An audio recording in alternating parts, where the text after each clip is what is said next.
بسم الله الرحمن الرحيم. الحمد لله الذي أنزل على عبده الكتاب ولم يجعل له عوجا قيما لينذر بأسا شديدا من لدنه ويبشر المؤمنين الذين يعملون الصالحات أن لهم أجرا حسنا ماكثين فيه أبدا وينذر الذين قالوا اتخذ الله ولدا ما لهم به من علم ولا لآبائهم كبرت كلمة تخرج من أفواههم إن يقولون إلا كذبا فلعلك باخع نفسك على آثارهم إن لم يؤمنوا بهذا الحديث أسفا إنا جعلنا ما على الأرض زينة لها لنبلوهم أيهم أحسن عملا وإنا لجاعلون ما عليها صعيدا جرزا أم حسبت أن أصحاب الكهف والرقيم كانوا من آياتنا عجبا إذ أوى الفتية إلى الكهف فقالوا ربنا آتنا من لدنك رحمة وهيئ لنا من أمرنا رشدا فضربنا على آذانهم في الكهف سنين عددا ثم بعثناهم لنعلم أي الحزبين أحصى لما لبثوا أمدا نحن نقص عليك نبأهم بالحق إنهم فتية آمنوا بربهم وزدناهم هدى وربطنا على قلوبهم إذ قاموا فقالوا ربنا رب السماوات والأرض لن ندعو من دونه إلها لقد قلنا إذا شططا هؤلاء قومنا اتخذوا من دونه آلهة لولا يأتون عليهم بسلطان بين فمن أظلم ممن افترى على الله كذبا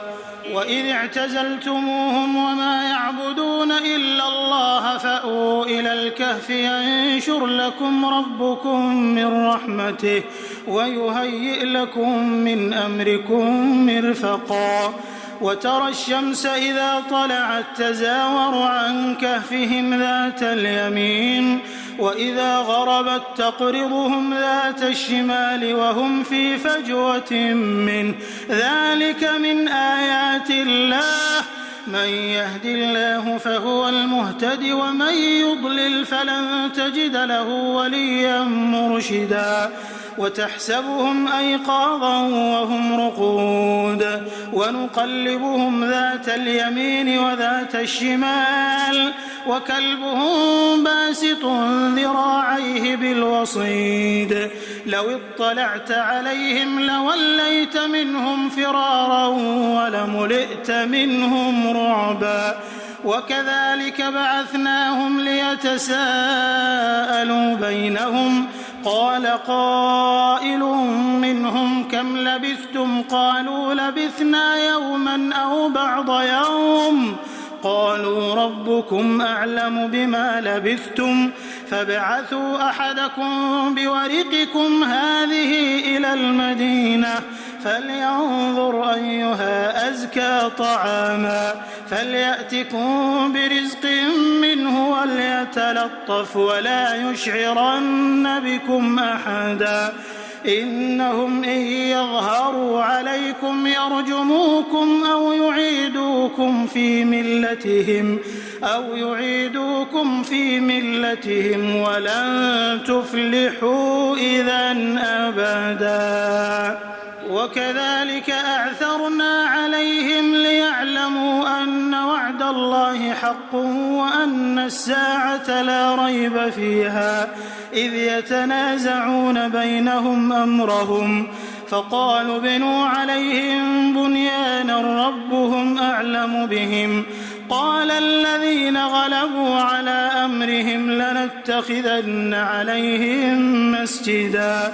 سيقولون 3 رابعهم كلبهم ويقولون 5 سادسهم كلبهم رجما بالغيب ويقولون 7 وثامنهم كلبهم قل ربي أعلم بعدتهم ما يعلمهم إلا قليل فلا تمار فيهم إلا مراء ظاهرا ولا تستفت فيهم منهم أحدا ولا تقولن لشيء إني فاعل ذلك غدا إلا أن يشاء الله واذكر ربك إذا نسيت وقل عسى أن يهديني ربي لأقرب من هذا رشدا ولبثوا في كهفهم 300 سنين وازدادوا 9 قل الله أعلم بما لبثوا له غيب السماوات والأرض أبصر به وأسمع ما لهم من دونه من ولي ولا يشرك في حكمه أحدا واتل ما أوحي إليك من كتاب ربك لا مبدل لكلماته ولن تجد من دونه ملتحدا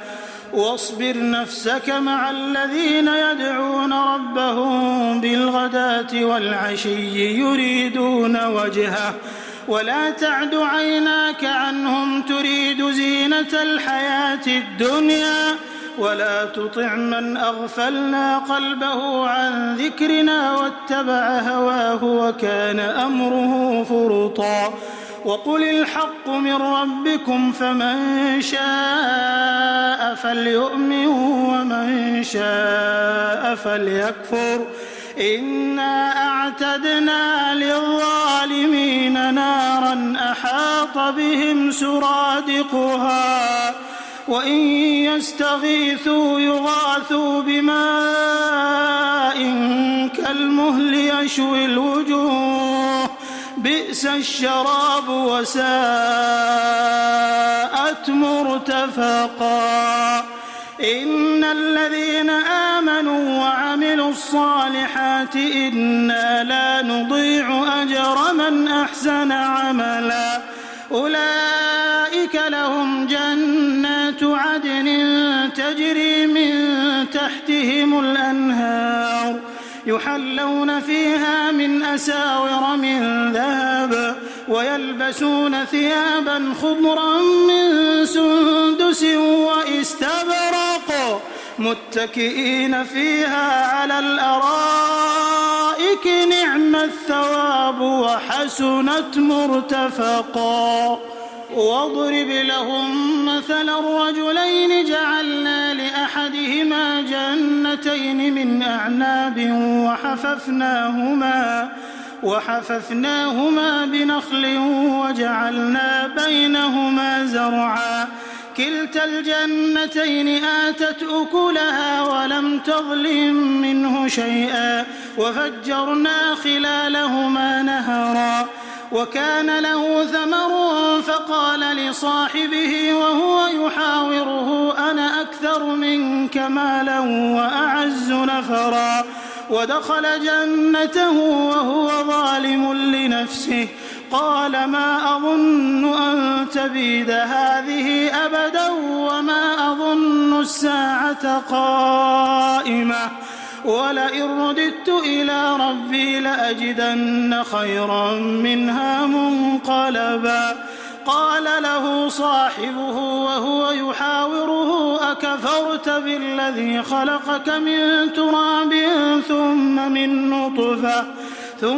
من نطفة ثم سواك رجلا لكن هو الله ربي ولا أشرك بربي أحدا لكن هو الله ربي ولا أشرك بربي أحدا ولولا إذ دخلت جنتك قلت ما شاء الله لا قوة إلا بالله إن ترني أنا أقل منك مالا وولدا فعسى ربي أن يؤتيني خيرا من جنتك ويرسل عليها حسبانا من السماء فتصبح صعيدا زلقا أو يصبح ماؤها غورا فلن تستطيع له طلبا وأحيط بثمره فأصبح يقلب كفيه على ما أنفق فيها وهي خاوية على عروشها ويقول يا ليتني لم أشرك بربي أحدا ولم تكن له فئة ينصرونه من دون الله وما كان منتصرا هنالك الولاية لله الحق هو خير ثوابا وخير عقبا واضرب لهم مثل الحياة الدنيا كماء أنزلناه من السماء فاختلط به نبات الأرض فأصبح هشيما تذروه الرياح وكان الله على كل شيء مقتدرا المال والبنون زينة الحياة الدنيا والباقيات الصالحات خير عند ربك ثوابا وخير أملا ويوم نسير الجبال وترى الأرض بارزة وحشرناهم فلم نغادر منهم أحدا وعرضوا على ربك صفا لقد جئتمونا كما خلقناكم أول مرة بل زعمتم أن لن نجعل لكم موعدا ووضع الكتاب فترى المجرمين مشفقين مما فيه ويقولون يا ويلتنا ما لهذا الكتاب لا يغادر صغيرة ولا كبيرة إلا أحصاها ووجدوا ما عملوا حاضرا ولا يظلم ربك أحدا وإذ قلنا للملائكة اسجدوا لآدم فسجدوا إلا إبليس كان من الجن ففسق عن أمر ربه أفتتخذونه وذريته أولياء من دوني وهم لكم عدو بئس للظالمين بدلا ما أشهدتهم خلق السماوات والأرض ولا خلق أنفسهم وما كنت متخذ المضلين عضدا ويوم يقول نادوا شركائي الذين زعمتم فدعوهم فلم يستجيبوا لهم وجعلنا بينهم موبقا ورأى المجرمون النار فظنوا أنهم مواقعوها ولم يجدوا عنها مصرفا ولقد صرفنا في هذا القرآن للناس من كل مثل وكان الإنسان أكثر شيء جدلا وما منع الناس أن يؤمنوا إذ جاءهم الهدى ويستغفروا ربهم إلا أن تأتيهم سنة الأولين أو يأتيهم العذاب قبلا وما نرسل المرسلين إلا مبشرين ومنذرين ويجادل الذين كفروا بالباطل ليدحضوا به الحق واتخذوا آياتي وما أنذروا هزوا ومن أظلم ممن ذكر بآيات ربه فأعرض عنها ونسي ما قدمت يداه إنا جعلنا على قلوبهم أكنة أن يفقهوه وفي آذانهم وقرا وإن تدعهم إلى الهدى فلن يهتدوا إذا أبدا وربك الغفور ذو الرحمة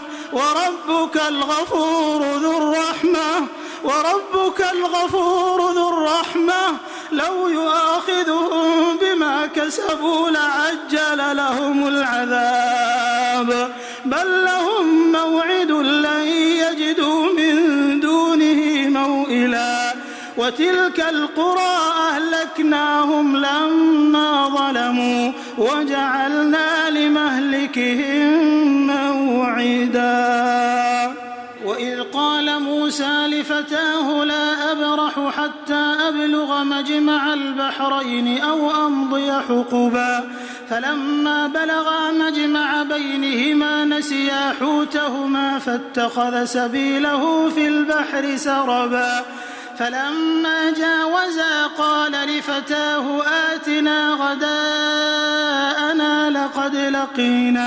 لقد لقينا من سفرنا هذا نصبا قال أرأيت إذ أوينا إلى الصخرة فإني نسيت الحوت وما أنسانيه إلا الشيطان أن أذكره واتخذ سبيله في البحر عجبا قال ذلك ما كنا نبغي فارتدا على آثارهما قصصا فوجدا عبدا من عبادنا آتيناه رحمة من عندنا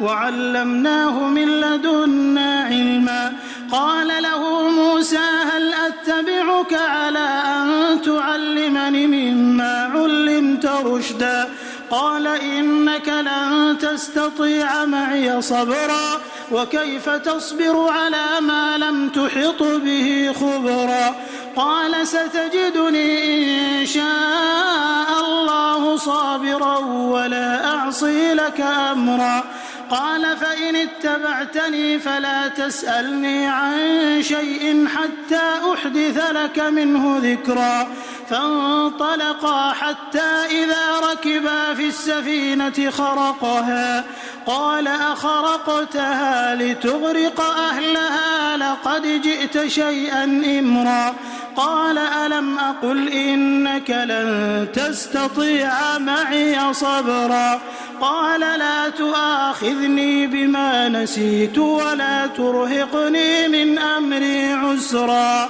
فانطلقا حتى إذا لقيا غلاما فقتله قال أقتلت نفسا زكية بغير نفس لقد جئت شيئا نكرا قال ألم أقل لك إنك لن تستطيع معي صبرا قال إن سألتك عن شيء بعدها فلا تصاحبني قد بلغت من لدني عذرا فانطلقا حتى إذا أتيا أهل قرية استطعما أهلها فأبوا أن يضيفوهما فوجدا فيها جدارا يريد أن ينقض فأقامه قال لو شئت لاتخذت عليه أجرا قال هذا فراق بيني وبينك سأنبئك بتأويل ما لم تستطع عليه صبرا أما السفينة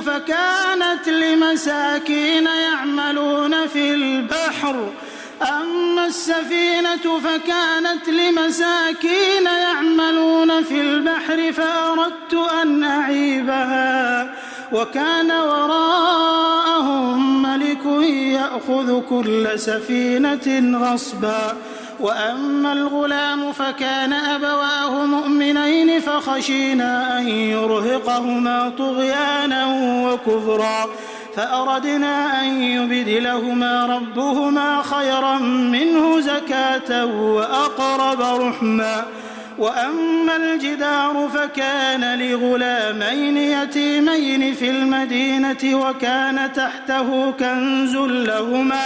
وكان أبوهما صالحا فأراد ربك أن يبلغا أشدهما ويستخرجا كنزهما رحمة من ربك وما فعلته عن أمري ذلك تأويل ما لم تسطع عليه صبرا